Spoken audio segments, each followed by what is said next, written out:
Welcome to the BPR. Ready to get started? First, open your welcome email.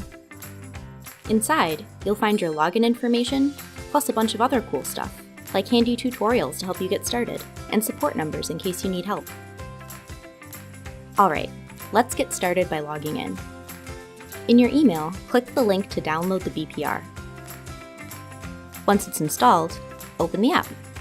The BPR runs in your system tray on Windows. Or if you're using a Mac, you can find it in your menu bar on the top right of your screen. Next, enter the username and password you received in your email and click Sign In. That's it. Pretty easy, right?